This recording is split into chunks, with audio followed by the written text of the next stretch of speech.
जय श्री गणेश। नमस्कार, मैं आचार्य संजय द्विवेदी। मेरे समस्त प्रबुद्ध दर्शकों का मेरे चैनल पे हार्दिक स्वागत है। प्रिय दर्शकों, आज मैं युवराज बुध के राशि परिवर्तन प्रभाव को लेकर आपके सम्मुख उपस्थित हूँ। नवग्रहों में युवराज बुध 30 अप्रैल को अपनी राशि का परिवर्तन कर रहे हैं तथा वर्तमान मीन राशि को छोड़कर मेष राशि में प्रवेश कर रहे हैं। यद्यपि मेष राशि मंगल की राशि होकर मंगल के साथ मित्रवत भाव ना होकर ये एक उतना अनुकूल परिवर्तन नहीं है, परंतु यहाँ पर बुध और मंगल का समभाव बन रहा है, जिसके कारण कहीं न कहीं इस गोचर काल का कुछ विशेष प्रभाव अवश्य ही प्राप्त होगा। इसके साथ ही साथ जब मेष राशि में बुध का ये परिवर्तन हो रहा है, वहाँ पर पहले से ही सूर्य का गोचर चल रहा है, जो अपनी उच्चस्थ अवस्था में गोचर कर रहे हैं, जिसके कारण प्रबल बुधादित्य योग का प्रभाव निश्चित रूप से समस्त राशि के जातकों को कुछ विशेष प्रभाव देगा।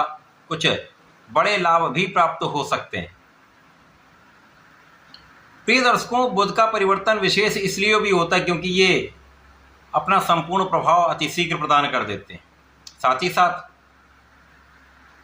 बुध एकमात्र ऐसे ग्रह हैं जिनका इस जगत के समस्त कार्य क्षेत्रों में अपना संपूर्ण प्रभाव है। कोई भी क्षेत्र बुध के बिना संभव ही नहीं है, चाहे नौकरी हो, प्रोफेशन हो, व्यापार हो, समस्त क्षेत्रों में बुध का संपूर्ण प्रभाव होता है। क्योंकि जहाँ पर वाणी है वहाँ पर बुध है, जहाँ पर गणनाएं हैं, गणित है, वहाँ पर बुध हैं, जहाँ पर बुद्धि है वहाँ पर बुध हैं, जहाँ पर व्यापार है वहाँ पर बुध हैं। तो बुध के बिना तो कोई कार्यक्षेत्र संभव ही नहीं। अब अत्यंत महत्वपूर्ण ग्रह बुध बुधादित्य योग में होंगे तथा त्रिग्रही योग में होंगे, तो निश्चित रूप से यहाँ पर कुछ विशेष परिणामों की प्राप्ति अवश्य होगी। आज मैं मीन राशि के लिए बुध के इस राशि परिवर्तन का, बुधादित्य योग का, त्रिग्रही योग का किस प्रकार का परिणाम आपको प्राप्त होगा, किन भाव में आपको प्रबलता मिलेगी, कितनी सफलता आपको मिलेगी, कितना धन लाभ हो सकता है, अथवा कहीं पर कुछ समस्या या अवरोध है तो उसका क्या निराकरण, संपूर्ण विश्लेषण मैं पूर्ण तर्क के साथ करने जा। प्रिय दर्शकों, इस राशिफल को आप अपने लग्न तथा राशि दोनों के अनुसार देख सकते हैं। मीन राशि के लिए बुध अत्यंत महत्वपूर्ण ग्रह हैं क्योंकि ये 2 केंद्र के स्वामी हैं। मीन राशि के लिए चतुर्थ तथा सप्तम भाव के स्वामी, सुख तथा सप्तम भाव के स्वामी का गोचर अति विशिष्ट भाव धन भाव में आरंभ हो रहा है। अब यहाँ पर वाणी का भाव है, धन का भाव है, पारिवारिक संपत्ति परिवार का भाव है। यहाँ पर प्रबल बुधादित्य योग का निर्माण हो रहा है, अत्यंत महत्वपूर्ण भाव है। निश्चित रूप से यहाँ पर बुध का कार्यकत्व बढ़ेगा, जो आपको विशेष लाभ देगा। यहाँ पर आपको वाणी का संपूर्ण प्रभाव प्राप्त होगा। वाणी की सरलता, वाणी का चातुर्य, वाणी की विशेषता आपको बड़े लाभ कराने वाली है। परिवार के मध्य में भी आपका व्यवहार बहुत अच्छा रहेगा, आप संयमित होंगे। यहाँ पर आपके नेतृत्व की क्षमता भी बहुत अच्छी होगी, आपका बुद्धि बल भी बहुत अच्छा होगा। तो परिवार के मध्य में आपका संपूर्ण सहयोग प्राप्त होगा, संपूर्ण परिवार का आपके साथ अच्छा सामंजस्य रहने वाला। इसी प्रकार से इस समय में अत्यंत महत्वपूर्ण भाव धन भाव में ये गोचर आपको धन का महालाभ कराने वाला है। धन में वृद्धि का पूर्ण योग बन रहा है। इस समय में परिवार के सहयोग से भी आपको लाभ मिलेगा, पिता के पक्ष से भी लाभ मिलेगा, पारिवारिक संपत्ति से भी आपको लाभ मिलेगा, जीवन साथी से भी आपको लाभ मिलेगा। तो ये अत्यंत महत्वपूर्ण योग बन रहा है। इस समय में आपके सरकारी संस्थाओं से, सरकारी नौकरी से, सरकार से जुड़कर राजनीति से विशेष लाभ मिलता है। इस समय में नौकरी जिनकी है, जो सरकारी नौकरी कर रहे हैं, उनको अच्छा लाभ मिलने वाला है। मन के अनुसार उनको इंक्रीमेंट मिल सकता है। जो लोग व्यापारिक भाव में हैं, उनका व्यापार यहाँ पर प्रगति करने वाला है। व्यापार में वृद्धि होगी, विस्तार होगा, जिससे धन का आपको विशेष लाभ होगा। यहाँ पर आपको आपके प्रोफेशन में अच्छे अवसरों की प्राप्ति होने वाली, बड़े कॉन्ट्रैक्ट की प्राप्ति हो सकती है। अचानक आपके जीवन में ऐसे परिवर्तन होंगे जो आपके लिए अत्यंत सकारात्मक परिणाम देने वाले होंगे, लाभ देने वाले होंगे। और इस समय में पहले की अपेक्षा आपका स्वास्थ्य भी अच्छा हो यहाँ पर रहने वाला है। और जब आपका स्वास्थ्य पहले से अच्छा हो जाएगा, तनाव कम हो जाएगा, तो आप अपना संपूर्ण प्रयास करने वाले। आपकी लग्न अच्छी है, यहाँ पर प्रबल है और ज्ञान की लग्न है, जिसके कारण अपने बौद्धिक क्षमता का अपने संपूर्ण उपयोग करने वाले, अपने बुद्धि का, अपने ज्ञान का संपूर्ण उपयोग अपने कार्यक्षेत्र में करने वाले। शिक्षा के क्षेत्र में भी प्रगति होगी और साथ ही साथ यहाँ पर आप भाग्यवान रहने वाले।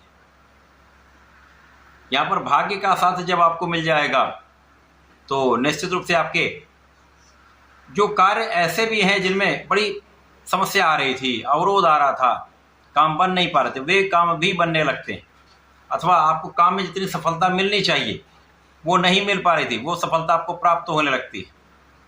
मन के अनुसार आपको लाभ मिलने लगता है, मन के अनुसार आपको परिणाम प्राप्त होने लगता है।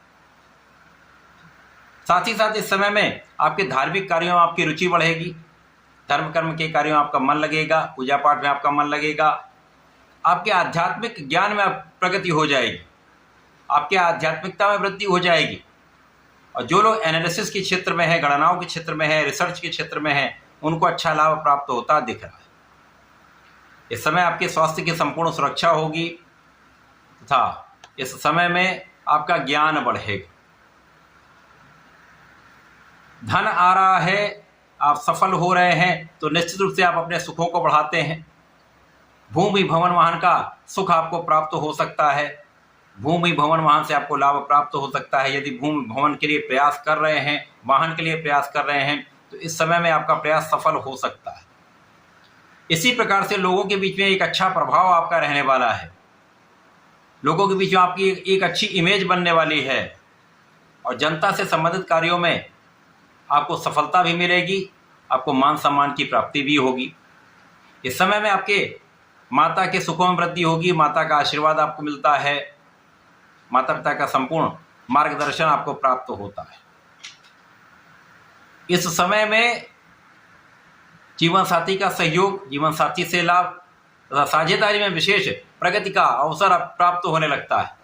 साझेदारी में आपके जो गति नहीं आ पा रही थी, वो साझेदारी में अब गति आ जाएगी, जिससे एक अच्छा लाभ, एक अच्छा धन आप प्राप्त करने वाले। केवल इस समय आपको अपने लक्ष्य का निर्धारण करना है, अपने ज्ञान का संपूर्ण उपयोग करना है, अपनी नेतृत्व की क्षमता का उपयोग करना है और बुद्धि बल आपके पास अच्छा है, ज्ञान आपके पास अच्छा है। यदि इनका समावेश आप अपने कार्यक्षेत्र में कर लेते हैं तो ये आपको प्रगति कराने वाला समय है, लाभ कराने वाला समय। केवल इस समय में अहंकार से बचें, बिना कारण तनाव से बचें, तो यहाँ पर कोई बड़ी समस्या नहीं।